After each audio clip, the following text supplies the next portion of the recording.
ಪ್ರಸ್ತುತ ನ್ಯೂಸ್ನ ವಿಶೇಷ ಕಾರ್ಯಕ್ರಮಕ್ಕೆ ಸ್ವಾಗತ. ನಾನು ಬಶೀರ್ ನಡ್ಕ. ಪುತ್ತೂರು ಶಾಸಕ ಅಶೋಕ್ ರೈ ಅವರ ಒಂದು ವಿಡಿಯೋ ವೈರಲ್ ಆಗಿದೆ. ಪುತ್ತೂರು ನಗರಸಭೆ ಆಯುಕ್ತರ ಜೊತೆಗೆ ಮೊಬೈಲ್ನಲ್ಲಿ ಮಾತಾಡ್ತಿರುವ ವಿಡಿಯೋ ಅದು. ರಸ್ತೆ ದುರಸ್ತಿ ವಿಚಾರದಲ್ಲಿ ಶಾಸಕರು ಸಿಟ್ಟಾಗಿ ನಗರಸಭೆಯ ಮಹಿಳಾ ಕಮಿಷನರ್ ಜೊತೆ ಮಾತನಾಡಿದ್ದಾರೆ, ಗದರಿಸಿ ಮಾತನಾಡಿದ್ದಾರೆ. ಶಾಸಕರ ವಿಡಿಯೋ ವೈರಲ್ ಕೂಡ ಆಗಿದೆ. ನೀವು ಒಮ್ಮೆ ಅದನ್ನ ಕೇಳ್ಕೊಂಡು ಬನ್ನಿ. ಕಮಿಷನ್ರೆ, ಏನ್ ನಾನು ಹೇಳೋದು ನಿಮ್ಗೆ ಅರ್ಥ ಆಗ್ತದ ಇಲ್ವಾ? ಭಾಷೆ ಅರ್ಥ ಆಗ್ತದ ನಿಮಗೆ ಇಲ್ವಾ? ಆ ರೋಡ್ ಎಲ್ಲ ಪ್ಯಾಚ್ ವರ್ಕ್ ಮಾಡ್ಬೇಕಂತ ಮೊನ್ನೆಯಿಂದ ಹೇಳ್ತಾ ಇದ್ದೀನಿ. ಏನಾಯ್ತು ನಿಮ್ಗೆ? ಎಷ್ಟು ಸಲ ಹೇಳ್ಬೇಕು? ಏನ್ ನಾಳೆ ಎಲ್ಲ ನಾಳೆ ಅಂತ ಮೊನ್ನೆ ನಿಮ್ಮ ಹತ್ರ ಹೇಳಿಲ್ವ ನಾನು 3 ದಿವಸ ಅಲ್ಲಿ ಮಾಡ್ಬೇಕು ಅಂತ? ಇಂಜಿನಿಯರ್ ಮತ್ತೆ ನೀವು ಕಮಿಷನರ್ ಆಗಿರೋದು ಇಂಜಿನಿಯರ್ ಅಂತ ಹೇಳಿದ್ರೆ ಅವ್ ಯಾವನವನು ಇಂಜಿನಿಯರ್? ತಲೆ ಇದು ಕಟ್ಟಿದ್ಯಾ ಅವನಿಗೆ? ನಾಳೆ ಕೆಲಸ ಎಲ್ಲಾದ್ರೂ ಆಗದಿದ್ರೆ ಮತ್ತೆ ಏನ್ ಮಾಡ್ತೇನೆ ಅಂತ ಕೇಳಿ. ಏನ್ ನಿಮ್ಗೆ ನಾವು ಲೈಟ್ ಆಗಿದೆ ಎಲ್ಲ ಕೇಳಿದ್ರು? ಜನ ಇಲ್ಲಿ ಸಾಯ್ತಾರೆ, ಹೋಗ್ಲಿಕ್ಕೆ ಆಗುದಿಲ್ಲ. ಏನಾಗಿದೆ ನೋಡಿದ್ರೆ ನೀವು ವರ್ಕ್ ಸ್ಟಾರ್ಟ್ ನೀವು ಯಾವಾಗ ನೋಡಿದ್ರೆ ನೀವು ಬ್ಯಾಂಗ್ಳೂರಲ್ಲಿ ಏನ್ ಸ್ಟಾರ್ಟ್ ಆಗಿದೆ? ಎಲ್ಲಿ? ನಾನು ಅಲ್ಲೇ ಹೋಗ್ತಾ ಇದ್ದೀನಿ. ಎಲ್ಲಿ ಸ್ಟಾರ್ಟ್ ಆಗಿದೆ? 1 ವಾರದಲ್ಲಿ ಮಾಡುದೇ ಕೆಲಸ. ನೀವು ಇಂಜಿನಿಯರ್ ಹತ್ರ ಬಿಟ್ರೆ ನೀವು ಕಮಿಷನರ್ ಹಾಕಿ ಮತ್ತೆ ಏನ್ ಮಾತಾಡುದು ನೀವು? ನಿಮ್ಗೆ ಆಗುದಿದ್ರೆ ನಾಳೆ ಕೆಲಸ ಶುರು ಮಾಡಿ. ಹಾಗಾದ್ರೆ ನನಗೆ ಗೊತ್ತಿದೆ ಹೇಗೆ ಮಾಡ್ಬೇಕು ಅಂತ. Are you commissioner for everything you are giving to your subordinate? ಯಾವಾಗ ನೋಡಿದ್ರೆ ಬ್ಯಾಂಗ್ಳೂರಲ್ಲಿ ಇದೆ, ಅಲ್ಲಿದೆ, ಇಲ್ಲಿದೆ ಅಂತ ಹೇಳ್ತೀರಿ. ಇಲ್ಲಿ ರೋಡ್ ಎಲ್ಲ ಹಾಲ ಇದನ್ನು ಮಾಡ್ಲಿಕ್ಕೆ ನೀವು ಕಮಿಷನ್ ಹಾಕಿ ನೀವು. ನಾನು ಮೊನ್ನೆ ರಾಧನ್ ನನಗೆ ಕೊಡಿ ಅಂತ ಹೇಳಿದೆ. ಏನಾಯ್ತು ನಿಮ್ಗೆ? ಕೊಡ್ಲಿಲ್ವ ಅವ್ರ ಕೆಲಸ? ಅಲ್ಲ, ನೀವು ಮಾತಾಡುದು ಯಾವ ವರ್ಷದಲ್ಲಿ ಮಾಡುದು ಮೇಡಮ್? ನೀವು ಮಾತಾಡಿ ಎಷ್ಟು ಸಮಯ ಮಾತಾಡ್ತಾ ಇರ್ತೀರಿ? ಇನ್ನೊಂದು ಮಳೆಗಾಲ ಆಗೋರು ಮಾತಾಡ್ತಾನೆ ಇರ್ತೀರಾ? ನೀವು ಒಂದು ದಿವಸ ನೋಡಿದ್ರೆ ಬ್ಯಾಂಗ್ಳೂರಲ್ಲಿ ಇರ್ತೀರಿ, ಇನ್ನೊಂದು ದಿವಸ ಬ್ಯಾಂಗ್ಳೂರ್ ನಿಮಗೆ ಮೀಟಿಂಗ್ ಆಯ್ತು ನೋಡಿ. ನನಗೆ ಸೆಕ್ರೆಟರಿ ಮೇಡಮ್ ಕರೀಲಿ, ಇನ್ನೊಬ್ಬ ಮಿನಿಸ್ಟರ್ ಕರೀಲಿ, ನನಗೆ ಅದೆಲ್ಲ ಅಗತ್ಯ ಇಲ್ಲ. My constituency work has to get it. You are the commissioner. If you are not able to do, let me know, I will do it. ಇದು ಪುತ್ತೂರು ಶಾಸಕ ಅಶೋಕ್ ರೈ ಅವರು ತನ್ನ ಫೇಸ್ಬುಕ್ ಖಾತೆಯಲ್ಲಿ ಅಪ್ಲೋಡ್ ಮಾಡಿರುವ ವಿಡಿಯೋ. ಈ ವಿಡಿಯೋ ತುಂಬಾ ವೈರಲ್ ಆಗಿದೆ. ಶಾಸಕ ಅಶೋಕ್ ಕುಮಾರ್ ರೈ ತಮ್ಮ ಅಧಿಕೃತ ಫೇಸ್ಬುಕ್ ಖಾತೆಯಲ್ಲಿ ಈ ವಿಡಿಯೋವನ್ನ ಪೋಸ್ಟ್ ಮಾಡಿದ್ದಾರೆ.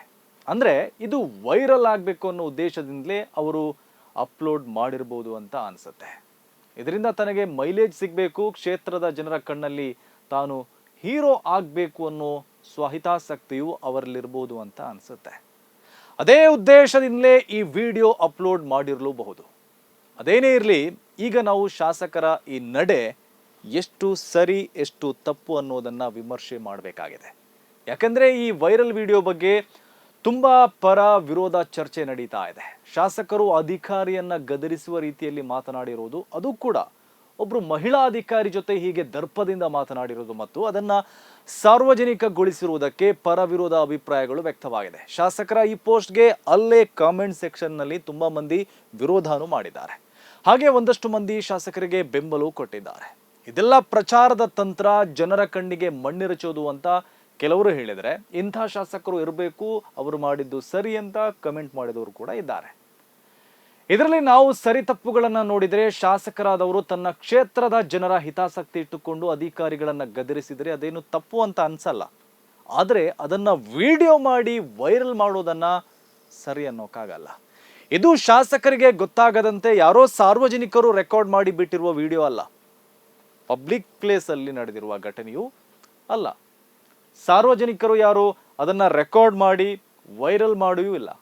ಇದು ಶಾಸಕರು ತಮ್ಮ ಕಾರಿನಲ್ಲಿ ಸಂಚರಿಸುವಾಗ ಮಾಡಿರುವ ಫೋನ್ ಕಾಲ್. ಅದನ್ನ ಕಾರಿನಲ್ಲಿದ್ದ ಅವರದೇ ಆಪ್ತರು ರೆಕಾರ್ಡ್ ಮಾಡಿದ್ದಾರೆ. ಆ ವಿಡಿಯೋ ಶಾಸಕರ ಫೇಸ್ಬುಕ್ ಖಾತೆಯಲ್ಲಿ ಅಪ್ಲೋಡ್ ಕೂಡ ಆಗಿದೆ. ಅಂದ್ರೆ ಆ ವಿಡಿಯೋವನ್ನ ಶಾಸಕರೇ ಮಾಡಿಸಿರ್ತಾರೆ ಅನ್ನೋದು ಸ್ಪಷ್ಟ ಆಗತ್ತೆ. ಯಾರೋ ಸಾರ್ವಜನಿಕರು ವಿಡಿಯೋ ಮಾಡಿ ಬಿಡೋದು ಬೇರೆ, ಆದರೆ ಶಾಸಕರು ಅಧಿಕಾರಿಗೆ ಗದರಿಸಿ ಮಾತಾಡಿದ್ದು ಅದನ್ನ ವಿಡಿಯೋ ಮಾಡಿ ಸಾರ್ವಜನಿಕಗೊಳಿಸುವುದನ್ನ ಸರಿಯಾದ ನಡೆಯಲ್ಲ ಅಂತ ಹೇಳ್ಬೋದು. ಅಧಿಕಾರಿ ಜೊತೆ ಮಾತಾಡಿದನ್ನ ರೆಕಾರ್ಡ್ ಮಾಡಿ ಹರಿಬಿಡುವುದು ದೊಡ್ಡ ಸಾಧನೆ ಏನು ಅಲ್ಲ ರೀ. ಅದು ಅಧಿಕಾರಿಗೆ ಮಾಡೋ ಅಪಮಾನವೂ ಆಗತ್ತೆ. ಅದರಲ್ಲೂ ಓರ್ವ ಮಹಿಳಾ ಅಧಿಕಾರಿಗೆ ಗದರಿಸಿರೋದನ್ನ ಇವರು ವೈರಲ್ ಮಾಡೋದು ಎಷ್ಟು ಸರಿ ಅಂತ ಶಾಸಕರೇ ಅರಿತುಕೊಳ್ಬೇಕು. ಪ್ರಚಾರದ ತಂತ್ರವಾಗಿ ಶಾಸಕರು ಮತ್ತು ಅಧಿಕಾರಿಗಳ ನಡುವೆ ಇಂತಹ ಫೋನ್ ಸಂಭಾಷಣೆಗಳು ನಡೆದು ಅದು ವೈರಲ್ ಆಗುವುದಾದ್ರೆ ಖಂಡಿತ ಇದು ಕೆಟ್ಟ ಪರಂಪರೆಗೆ ಮುನ್ನಡಿ ಬರೆಯಲಿದೆ. ಇಂಥದ್ದು ಇನ್ನಷ್ಟು ಮುಂದುವರಿದರೆ ಅದೊಂದು ಚಾಳಿಯಾಗಿ ಹೋಗುತ್ತೆ. ಪ್ರಚಾರಕ್ಕಾಗಿ ಇನ್ನಷ್ಟು ಸ್ಟಂಟ್ಗಳು ನಡೆಯಬಹುದು. ಕೆಲ ಪ್ರಚಾರ ಪ್ರಿಯ ಜನಪ್ರತಿನಿಧಿಗಳು ಇದಕ್ಕಿಂತಲೂ ಕೆಟ್ಟದಾಗಿ ನಡೆದುಕೊಳ್ಬಹುದು. ಆಗ ಅಧಿಕಾರಿ ವರ್ಗಕ್ಕೆ ಬೆಲೆ ಅನ್ನೋದೇ ಇರಲ್ಲ. ಹಾಗಾಗಿ ಪುತ್ತೂರು ಶಾಸಕರು ಒಂದು ಕೆಟ್ಟ ಪರಂಪರೆಯನ್ನ ಹುಟ್ಟು ಹಾಕೋದು ಎಷ್ಟು ಸರಿ ಅನ್ನೋ ಪ್ರಶ್ನೆ ಸಹಜವಾಗಿ ಉದ್ಭವ ಆಗತ್ತೆ. ಶಾಸಕರು ಅಲ್ಲಿ ಜನರ ಪರವಾಗಿ ಮಾತನಾಡಿದ್ದಾರೆ ಅನ್ನೋದು ಸತ್ಯ. ಹಾಗಂತ ಅದನ್ನ ಸಾರ್ವಜನಿಕಗೊಳಿಸಿ ಅಧಿಕಾರಿಗಳಿಗೆ ಮುಜುಗರ ಉಂಟು ಮಾಡಿದರೆ ಅವರ ಗೌರವವನ್ನು ಹಾಳಾಗತ್ತೆ. ಅಲ್ಲದೆ ತಾನು ಮಾತನಾಡಿರೋದು ಮಹಿಳಾ ಅಧಿಕಾರಿಯ ಜೊತೆ ಅನ್ನೋದರ ಪ್ರಜ್ಞೆ ಶಾಸಕರಿಗೆ ಇರಬೇಕಾಗಿತ್ತು. ಹಾಗಾಗಿ ಶಾಸಕರು ಸ್ಥಿತ ಪ್ರಜ್ಞೆಯಿಂದ ಮಾತಾಡಬೇಕಾಗಿತ್ತು, ಸರಿಯಾದ ದಾಟಿಯಲ್ಲಿ ಮಾತಾಡಬೇಕಾಗಿತ್ತು, ಗೌರವದಿಂದ ಮಾತಾಡಬೇಕಾಗಿತ್ತು. ಹಾಗೆ ಆ ಮಹಿಳಾ ಅಧಿಕಾರಿ ಹೇಳೋದನ್ನ ಕೇಳಿಸ್ಕೊಳ್ಳುವ ತಾಳ್ಮೆ ಶಾಸಕರಲ್ಲಿ ಇರಬೇಕಾಗಿತ್ತು. ಅಲ್ಲದೆ ಆ ವಿಡಿಯೋವನ್ನ ಶಾಸಕರೇ ತಮ್ಮ ಸೋಷಿಯಲ್ ಮೀಡಿಯಾಗಳಲ್ಲಿ ಅಪ್ಲೋಡ್ ಮಾಡಿರುವುದು ಸರಿಯಾದ ಕ್ರಮ ಅಲ್ವೇ ಅಲ್ಲ. ಶಾಸಕರ ಇಂತಹ ವರ್ತನೆಯಿಂದ ಅಧಿಕಾರಿಗಳು ಇನ್ಮುಂದೆ ಅವರ ಫೋನ್ ಕರೆಗಳನ್ನು ಸ್ವೀಕರಿಸಲು ಹಿಂದೇಟು ಹಾಕಬಹುದು. ಅಶೋಕ್ ರೈ ಅವರು ಅಧಿಕಾರಿಗಳ ಜೊತೆ ಹೀಗೆ ಮಾತಾಡೋದು ಮತ್ತು ಅದನ್ನ ವೈರಲ್ ಮಾಡೋದು ಇದೇ ಮೊದಲೇನಲ್ಲ, ಈ ಹಿಂದೆಯೂ ತುಂಬಾ ಮಾಡಿದ್ದಾರೆ. ಹಾಗಾಗಿ ಇದೊಂದು ಚಾಳಿ ಎಂಬಂತಾಗಿದೆ.